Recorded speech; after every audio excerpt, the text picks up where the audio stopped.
Today, dive into high seas adventure in an exclusive look at Disney Cruise Line. In this hour, we're taking you behind the scenes for an insider's look at these impressive vessels. Hear how Walt Disney himself influenced Disney's entree into the cruise business. If you can dream it, you can do it, was the mantra that he embraced. Learn what inspired their ship's design. Wow. Wow, it's beautiful. And watch the construction technique that built the fleet. You have to build a whole city by itself. Go backstage for a look at the ship's inner workings and operations. Hello, dude. What's your name? And learn what creative technology is incorporated to take storytelling to a whole new level. As you walk through our ships, things happen. It's easy. And what innovations were never before seen at sea. Find out what's different about their staterooms, dining, and entertainment.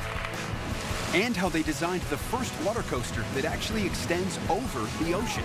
It was awesome. Journey to Disney's private Caribbean island and explore the ways they made it their own. All right, Mickey, thank you. Experience Disney Cruise Line on a whole new level. Welcome aboard, everyone. As we take you behind the magic.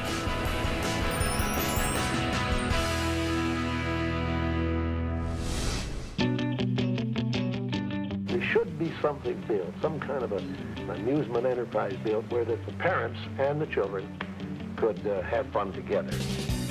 Walt Disney famously made good on his wish to provide a place for family fun in 1955 with the opening of Disneyland. And in the decades since, Disney has been continuing Walt's legacy at their parks, resorts, and on Disney Cruise Lines. For so many people, for so many families, the Disney story goes back years and years and years. And it's about happy times. It's about memorable times. And bringing that to our theme parks, bringing that to our cruise ships is what Disney is all about. 4 innovative ships in the Disney fleet sail around the world, from Alaska to the Caribbean, Bahamas, and several destinations in Europe. And each ship is specially designed to take the Disney storytelling experience they've developed on land out to sea. The Disney cruise business takes and capitalizes on everything that sets Disney apart. All our great stories and characters, innovation at every turn. I knew that it would be awesome for my daughter, you know, because she loves Disney. She loves all the cartoons. She watches the characters. Nobody does entertainment like Disney. We're an entertainment company known around the world, and when we bring that experience here on board the ship, there is something for absolutely everyone on board. Disney Cruise is great for the whole family. It's full of a lot of fun things to do for everyone, and it appeals to everyone from a 9-year-old to a 60-year-old to an 18-month-old. For Disney, part of keeping the guest experience untarnished is making sure everything is sparkling clean and running smoothly. So, before any cruise hits the high seas, the crew is busy making sure everything is, you know, shipshape. They only have a few hours between the time one set of passengers leave and the next group comes aboard, so the work is fast and furious. Embarkation Day is a huge day for Disney Cruise Line and for the ship. We think of the amount of 18-wheelers that arrived, supply us with all of our provisions that we need.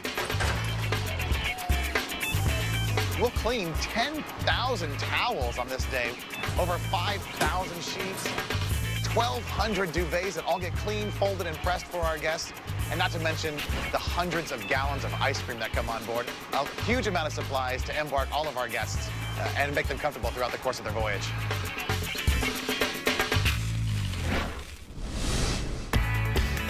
This is also the time everything is charted and prepared from a nautical perspective. The process of leaving port actually starts not just with your everyday things like you make sure you've got enough fuel on board, lube oil on board, water on board and stores, but then the process of actually getting ready for leaving the port will maybe take a couple of hours. The first thing we do is start checking, obviously, the normal safety gear, such as your steering gear and your control systems. One of the last things we do is start up some other engines. Normally we'll only have one engine on while we're in port because we only need one engine for the amount of power that we're using. But when we're ready to go, we have 3 engines available, and then we'll start the main propulsion motors and hand over the control of those motors to the bridge for their operation. Welcome. We are very glad you're here, and we know you're going to have a great time. Yeah, thank you. I can't stop smiling. You can't stop smiling. Why not? Super excited. Because you're super excited. 1, 2, 3. Thank you. You got the jitters? Yes. That's our room number, and it's ready for us. Please welcome aboard the Renander family. One of the signatures of Disney is what happens when you come on board the ship. Please welcome aboard the Tari Franca family. We announce your arrival to the rest of the people that are already on the ship. Welcome aboard, everyone. Once everything is ready to set sail, the cruise kicks off with a sail-away party featuring familiar characters. You arrived on board the ship. The journey is about to start, and so we figured we'd put together a really nice party with Mickey and Minnie, where they really have a chance not only to celebrate the departure, but also give the guests an interlude as to what they're going to be seeing on that cruise. Characters are core to what people expect at Disney. Everyone has a favorite Disney character. Peter Pan and Captain Hook. That's a pirate. Minnie, Mickey, Donald, and Pluto. I want to meet Minnie Mouse. There's you.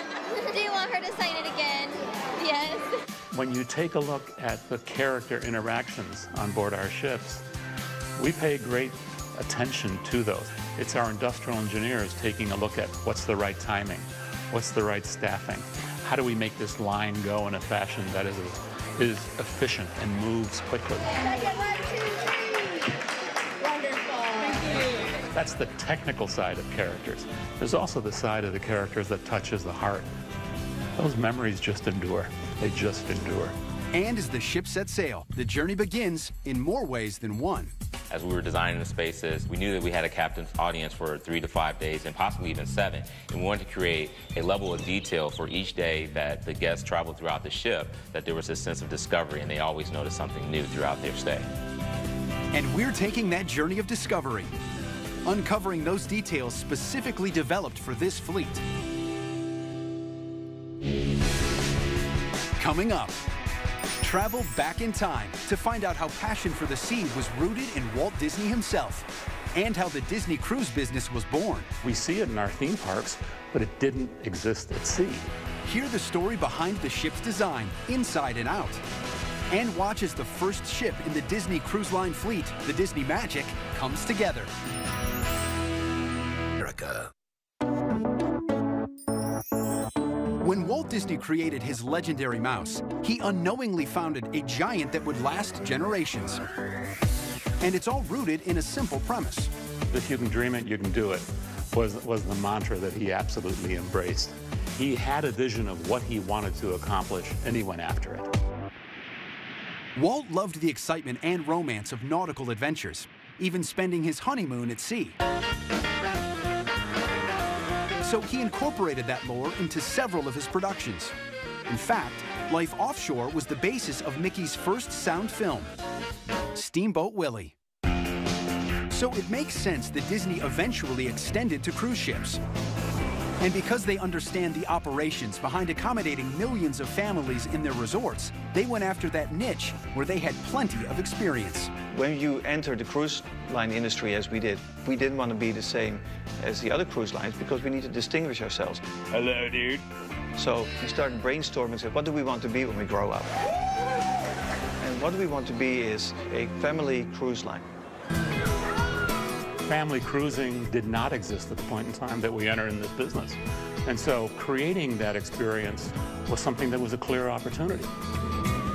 You know, we see it in our theme parks, but it didn't exist at sea.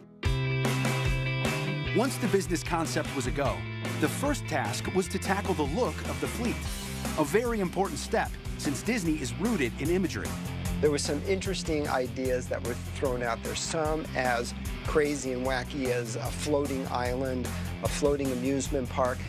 And at the time, it was Michael Eisner who was in charge of the company. So Michael said, let's look at the classic sailing ships. Just looking at it evoked this sense of romance and adventure, and that you were just walking up to, you go, I am going to have an experience here. And that's what we do, whether it's a movie or a theme park, setting up a mood, setting up a story that immediately connects. A big part of creating that classic-style ocean liner is getting the right silhouette. In the old days, the ships had more than one funnel because the engine room was basically from the back to the front of the ship. So every set of boilers needed an exhaust pipe. Modern ships don't need it anymore. The engine room is pretty much confined to one area of the ship, and they all come together to one funnel. So during the design process, we landed on two big funnels, just to make the ship look even more beautiful than it is already. Since only one funnel is used for exhaust, the second funnel space has been put to use. Like with the Teen Club Vibe on the Disney Magic. And the final layer to the ship's design was choosing the perfect palette.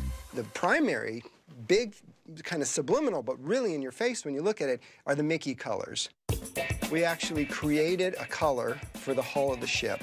That wasn't black, because black is a dead color. We want to get enough blue in there. And then the red and the whites, but the key element was getting the yellow for Mickey's shoes. We chose to make the lifeboats in this yellow. Now, the Coast Guard had very strict rules about what color lifeboats had to be. So we actually had to go to the Coast Guard and get a special clearance to use this yellow. So now it's Disney, but it still works in the grander idea of these classic sailing ships. With the design set, construction of their first ship, the Disney Magic, could begin at a shipyard in Italy. So when you first come to Venice, where the shipyard is, and you walk in and you go, my God, this is huge. And then you see our ship being built from block to block, from piece to piece. It's just awesome. Because of the scale, the ship needed to be built in two halves, 100 miles away from each other at two different shipyards. When you start thinking about designing and building a cruise ship, is that you're away from land. So you're self-contained, so you have to build a whole city by itself. You need to create your own water, your electricity, your air conditioning. So we have to create all that on board. Finally, after 6 months of work, the time had come when each half sailed towards the moment of truth.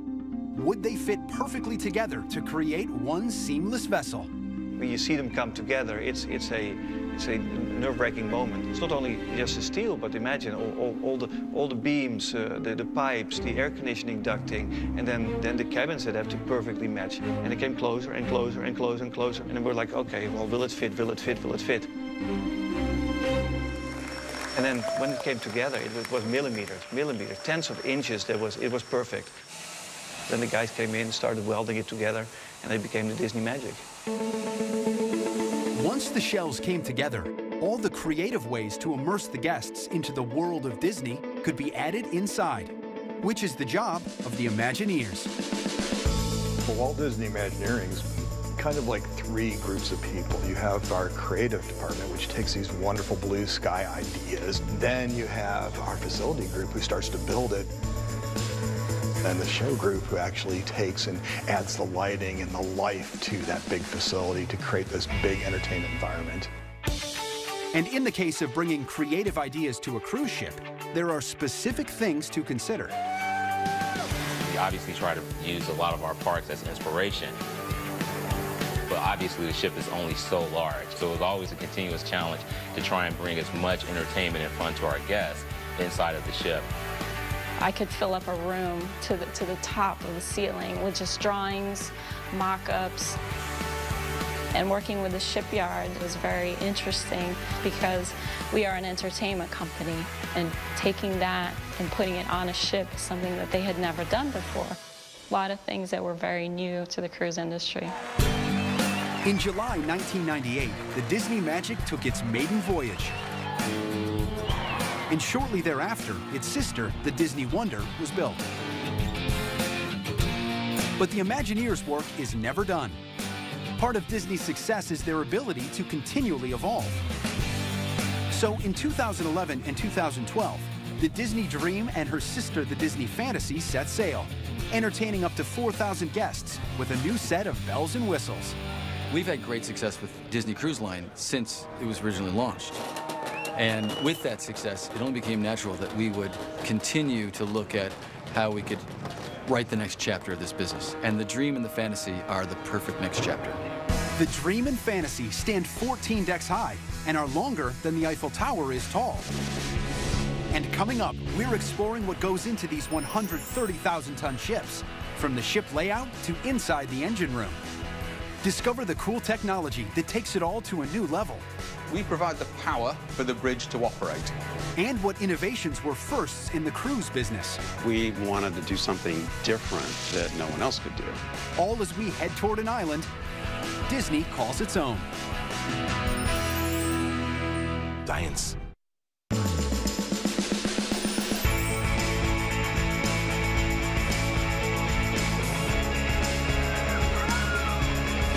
Since the late 1990s, Disney Cruise Line has been sailing all over the world, most recently on the Disney Dream and Fantasy.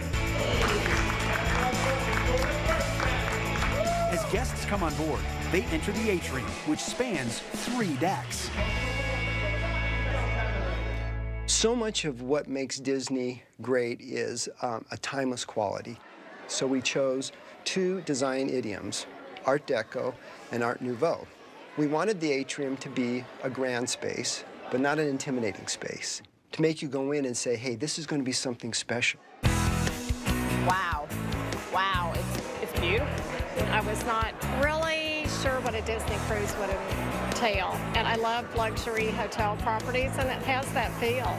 But then we wanted to add those Disney elements, but in a way that was elegant but whimsical. It's got to be in a way that each time you look at it, it may surprise you a little more because you're going to be finding things that aren't just blatantly out there. The interior of the ship has several restaurants, shops, and 2 theaters. One for movies and one for stage shows. Plus, there are separate areas for every age group.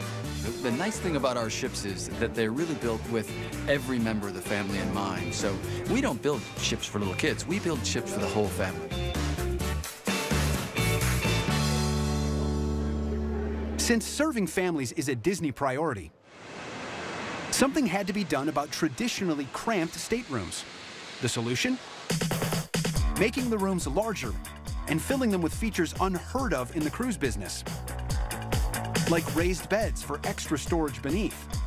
And of course, only for Disney Cruise Line and unique in the industry are those 2 spaces that are actually 2 split bathrooms. One is going to be for the family to have a child in the bath, and the other one can be used for privacy and comfort and have more efficiency when it's time to enjoy the ship. And to make more use of the space, there are beds tucked away to come out at night. To accommodate our larger family, we have our upper bunk bed that is ready, as you see in a few seconds, always made by your stateroom host. And of course, when the child comes and have a nice sleep night, you can see the star in the sky. Look, this is great. There are a variety of different staterooms on the ship. And at the top of the heap are the Walt and Roy Disney suites that are all about luxury. They are very, very special. From the amenities to the woodwork.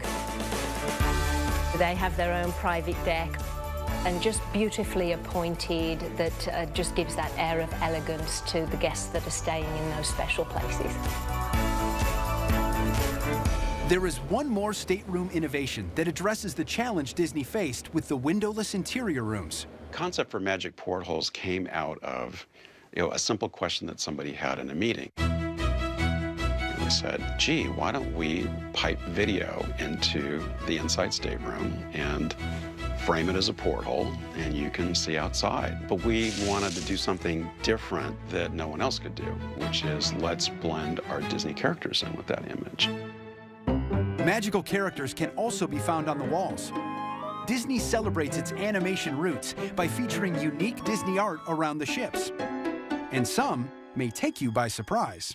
Sometimes a guest will walk by a piece of art and not realize that it's enchanted. So all of a sudden, this artwork comes to life. What we're doing is we add elements of magic. So as you walk through our ships, through a lot of technology and innovation, things happen. The ship itself is a character. It can be just the guest in the ship, and the ship itself will play with them and wink at them. It's easy.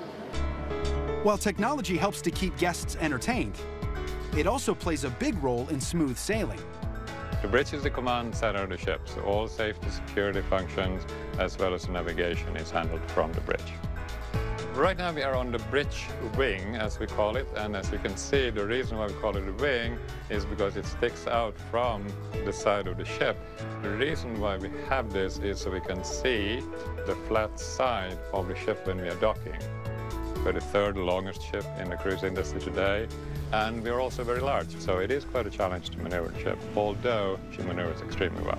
We can combine the main propulsion thrusters and rudders into one joystick configuration, which moves basically with one finger. The center of the bridge houses all the instrumentation for sailing: communication, GPS navigation, and radar showing weather and land. Now we're coming to one of the absolutely most important instruments on the bridge. This is the control panel for our Mickey horns. On this ship, we have 7 different tunes on our Mickey, what we call Mickey whistles.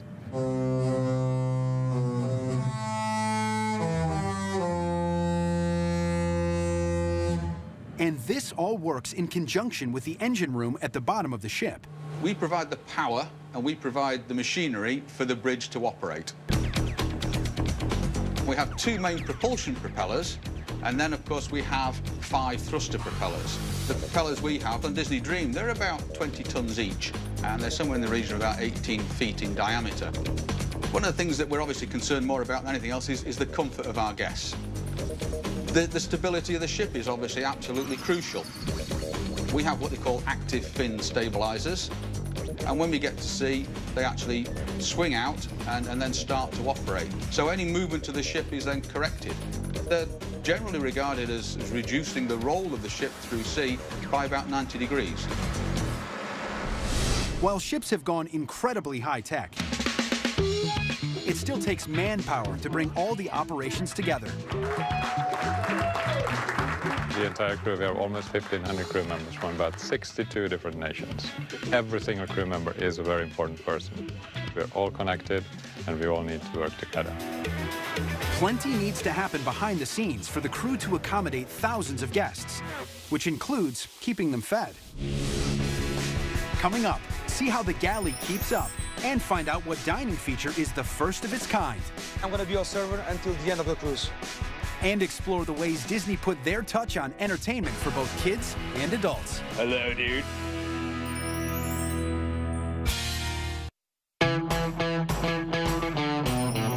A major part of any cruise experience is the food. And to serve 3 meals a day for all these passengers and crew is a tall order. We're looking at closer to 20,000 meals a day that is served on Disney Dream and Disney Fantasy. So that gives you a good idea of the size of the operation. That operation runs round the clock and consists of 7 galleys staffed with 168 cooks and pastry chefs, and a lot of groceries. 15,000 pounds of fresh vegetables, 12 to 14,000 pounds of fruits. The amount of beef tenderloin which we serve during one cruise is 4,500 pounds. Right now we're making 500 appetizer. So here's the fresh escargot, and around about we have 600 portions to prep during the day. Right now, I just want to show you the massive boiler which we have in the galleys. This one is the basic chicken stock which we cook overnight. Here we have some sauce, and the next spot for tonight we have the potato gratin which we finish as well fresh on a daily basis for our guests. There are several different ways guests can get to all this grub. By the pools, you'll find quick service and a complimentary drink station. Plus, there's 24-hour complimentary room service, a buffet, and fine adults-only dining. And in the family restaurants, Disney wanted to change the traditional service model. Rotational dining, which is unique to Disney Cruise Line, allows our guests to enjoy dinner in a different restaurant each and every night. The best part of it is, as they do move from restaurant to restaurant. How are you doing, Sam? Good? Excellent. Their service team follows with them. My name is Bruno, and I'm going to be your server until the end of the cruise. How was the first day? It's a great day. Here I am again. One more night with me. So they get to know their guests and, of course, provide personalized service. Frank? Thank you, sir. We get to see him for breakfast. We get to see him for dinner. They're waiting for us when we come in. We're going to have the bread for tonight, which is going to be the French brioche, and we've got the black olive spread, the dipping for tonight. Great service. Okay, thank you very much. Besides service, Disney also honed in on atmosphere.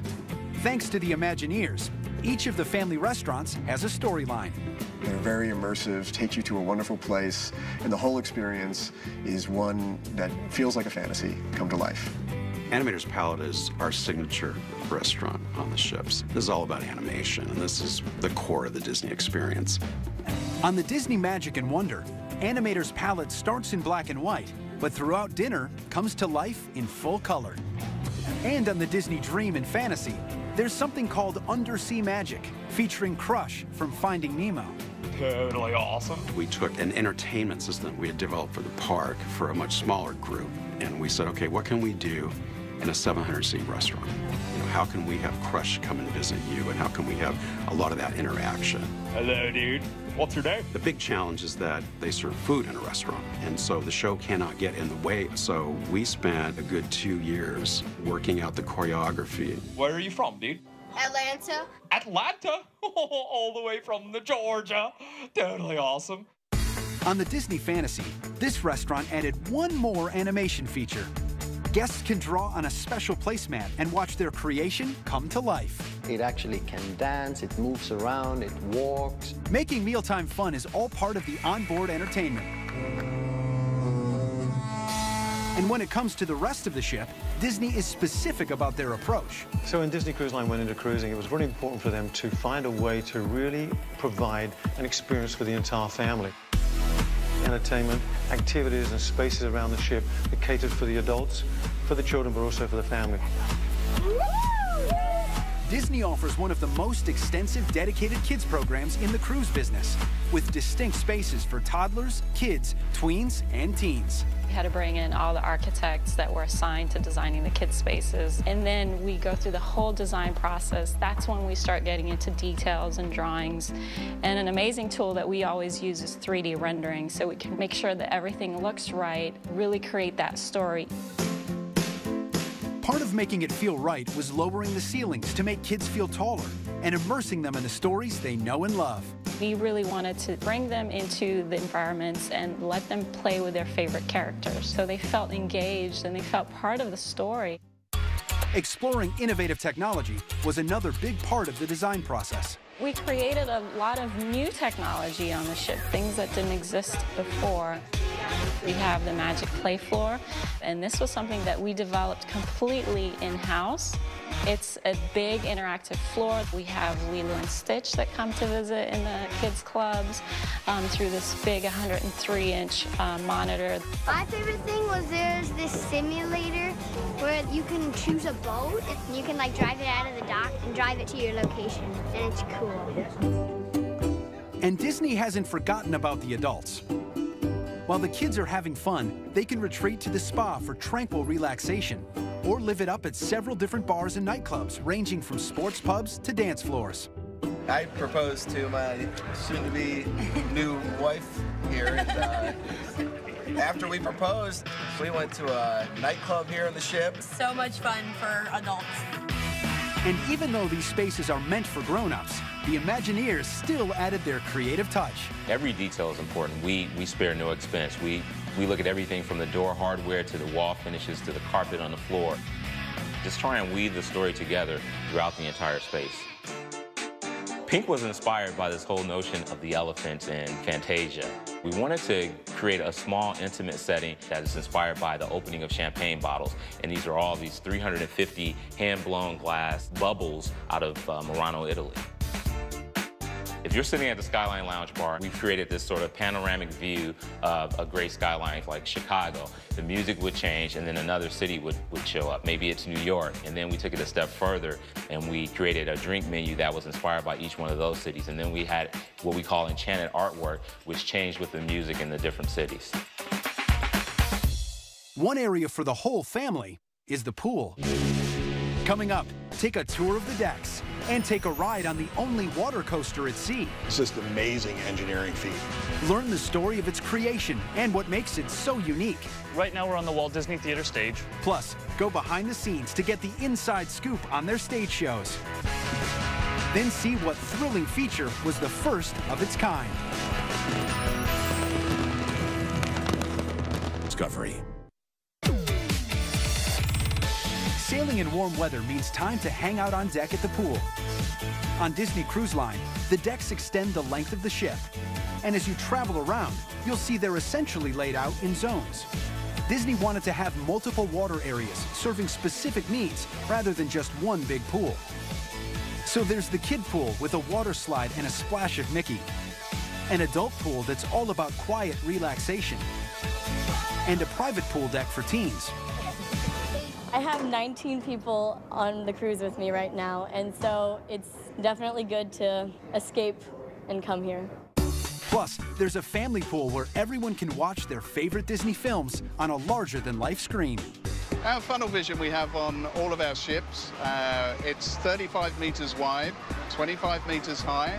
It's got over 370 panels across the vision. There's 1.5 million pixels.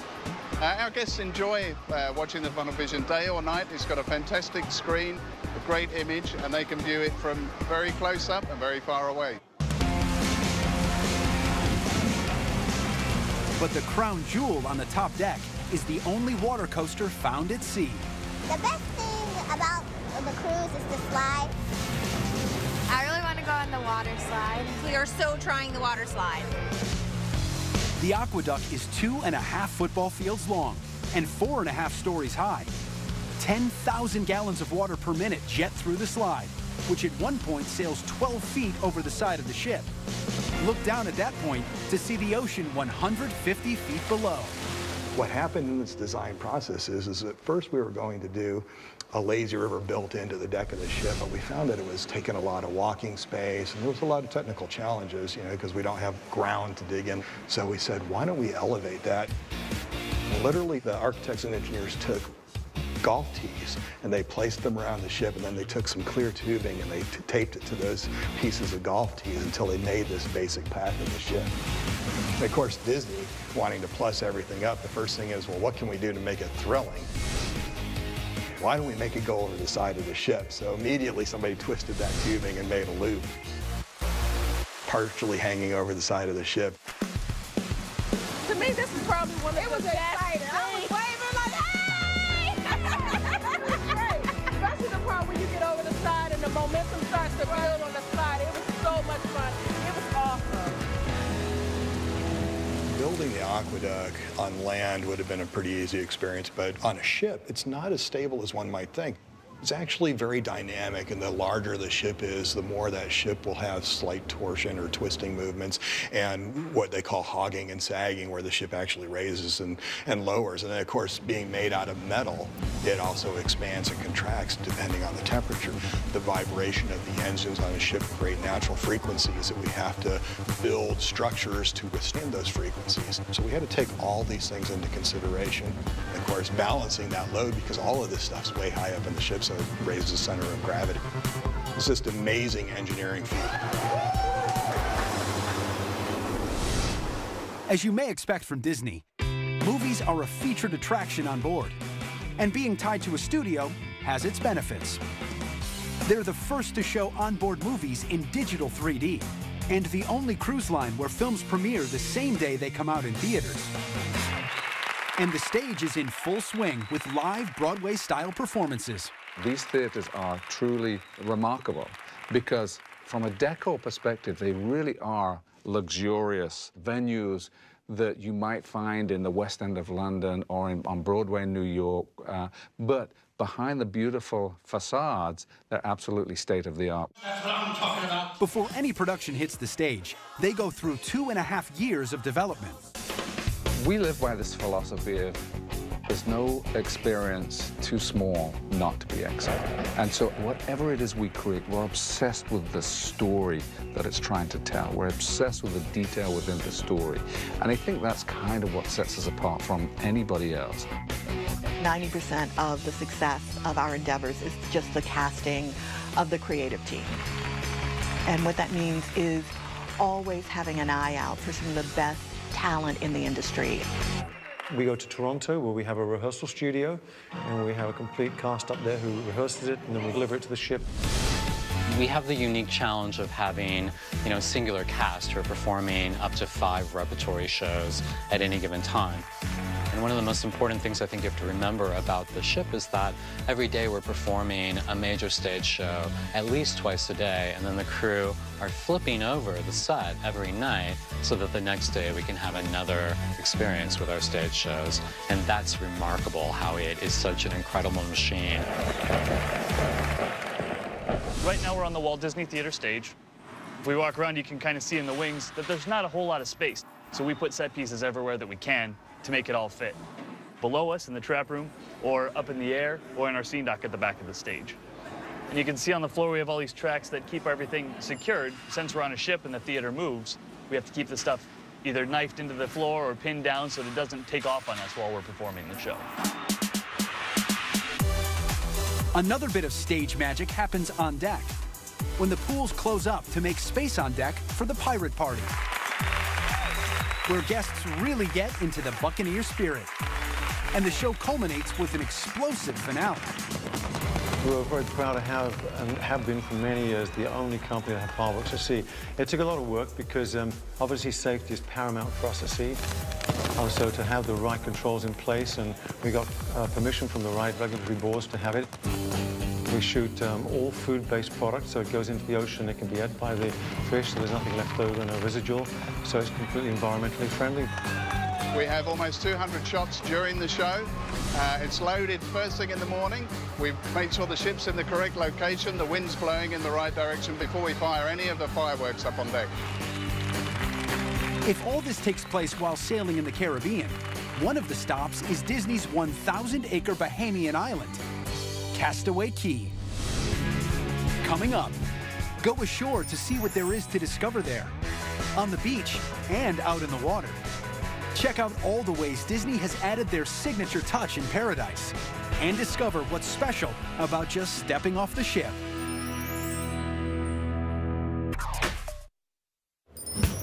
When Disney decided to sail into the cruise business, they wanted one of their ports of call to be an exclusive destination. So they zeroed in on the Caribbean and started island shopping. There's quite a few islands down in the Bahamas. And so we did the search and we came up, we found it was called Gorda Cay. We renamed it Castaway Cay, but it had a couple attributes that just sold it immediately. The main one being this beautiful half-moon bay that had a natural breakwater. The other attribute was that it was possible to dredge the area surrounding the island, making it deep enough to build a pier. This allowed Disney to become the only cruise line to dock right up to the beach, rather than tendering guests in. When we arrive at Castaway Cay and you go up on the upper deck, you can look out. You see the beach, you see the lagoon. You know what's waiting for you there. Castaway Cay now has full-time residents whose job it is to keep the island running and ready for guests. To provide a great experience to our guests, it takes a team of about 110 crew members to get the island ready for the arrival of the ships. Once supplies are offloaded and guests go ashore, the island philosophy mirrors that of the ship. Different areas for different age groups. From toddler and family areas on the beach, Whoa, look at that, to play structures like Pelican Plunge out in the lagoon, to quiet zones for adults, and for those who want their very own space. The cabanas are luxury retreats. They have fabulous teak furniture, big cushions, there's a sofa inside. You can close the doors if you want for some added privacy. All right, Mickey, thank you. While walking around the island, you'll bump into lots of familiar faces. I I saw Donald and Captain Hook and Smee. And some characters are even hiding underwater. But overall, the development idea was to create an atmosphere with only a light Disney touch. In the end, we wanted to keep the choice of materials and colors very harmonious with the natural beauty of the island. So it's a very calming, relaxing experience. One interactive experience is the chance to get up close and personal with some of the locals at Stingray Adventure. We currently house 58 southern stingrays in our lagoon. They get excellent animal care. All of our rays are actually trained to swim into what we call interaction stations, and they target on a Mickey shape. How we have our guests feed is they put their hand flat on the Mickey shape with a piece of food in between our fingers. Rays are trained to swim right over their hand, eat the food right out of it. We actually feed out something called shrimp, squid, and stingray jello, which includes its own nutrients and minerals. Our program is completely safe. All of our rays have their barbs trimmed. It does not harm them at all. It's basically like trimming a fingernail, just like you would on your toes or your fingers. Besides all the activities here, behind the scenes, Castaway Cay is truly an island unto itself. In order to provide all the necessary services for our guests, Castaway Cay needs to be very independent. We are able to produce our own electricity, water, we have wastewater treatment. They've even developed their own fuel.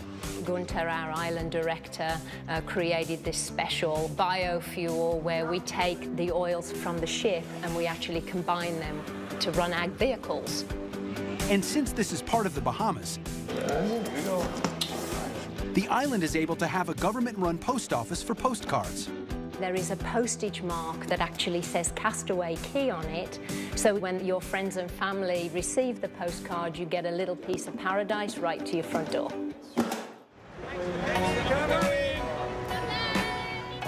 Whether it's on the island Reducing to 50. or aboard the ship, Disney is held to world-class standards. And they've taken that fact seriously since the very beginning. Hi there, folks. You can come right this way. Give the public everything you can give them. Keep the place as clean as you can keep it.